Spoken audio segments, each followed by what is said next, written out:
ज्येष्ठ आहेत, मोठे आहेत, समाजाचे मार्गदर्शक आहेत. समाजाचा मेन आधार तुम्ही श्रीमंत मराठी, राजकारणी मराठी आहेत. प्रत्येक लेकराला आणि या समाजाच्या जातीला आधाराचा आता हात द्या. तुम्ही सगळ्यांनी तिरस्कार करायची वेळ नाही. मनात काही मतभेद असतील तर ती वेळ नाही. खूप आटीतटीचा सामना आहे. खूप आता आटीतटीचा सामना आहे. त्यामुळं सगळ्या पक्षातल्या मराठ्यांनी, श्रीमंत मराठ्यांनी, राजकारणी मराठ्यांनी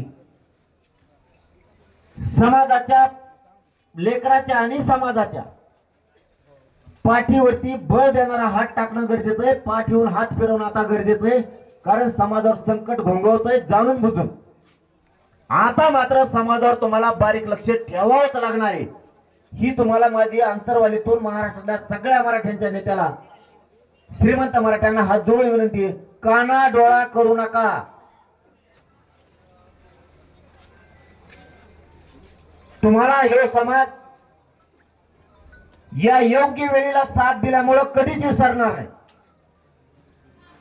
गरीब मराठ्यांवरती अत्याचार, अन्याय व्हायला लागला त्यावेळेस जर तुम्ही साथ दिली, ह्यो राज्यातला करोडो मराठा समाज तुमचा उपकार कधीच विसरणार नाही. म्हणून मतभेद, मनभेद बाजूला ठेवा, पक्ष बाजूला लोटा. योग्य वेळ आता तुम्हाला करोडो मराठ्याला साथ द्यायची, तीच माझी विनंती आहे की तुम्ही सगळ्यांनी साथ द्या.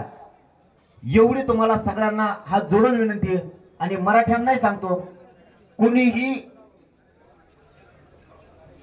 वाईट येडवाकडे वागायचं नाही. शांततेत गाड्या हाणायच्या, शांततेत सगळ्यांनी मुंबईकडे यायचं, शांततेत आंदोलन करायचं. आपल्याला कोणी रोखू शकत नाही. आझाद मैदानला आंदोलन, आमरण उपोषण कायदेशीर मार्गाने सगळे नियम पाळून होणार आहे.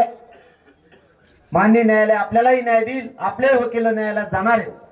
त्याच्याबद्दल काही चिंता करायची गरज नाही. पुढचं पुढं बघू. पण चालताना गाड्यांची रेस लावायची नाही. एका पुढे एक पाळवायचा नाही.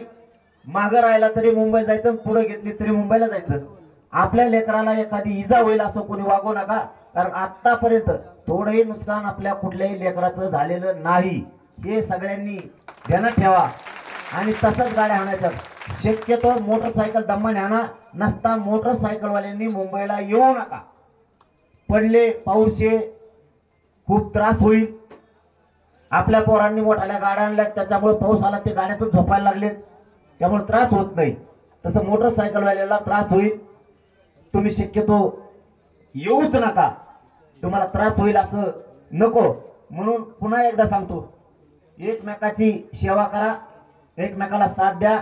कारण आपण आपले गाव सोडून खूप लांब चाललोय. आता आपणच आपले पाहुणे, आपणच आपले मित्र, आपणच आपले समाज आणि आपणच आपल्या सगळ्या जणांनी सेवक म्हणून काम करायचं. कुणी म्हणायचं नाही स्वयंसेवक कुठे गेले. आपण सगळे स्वयंसेवक आहेत. स्वयंसेवक किती पुरणार तुम्ही बघा. आता आणखी उद्या परवापासून 50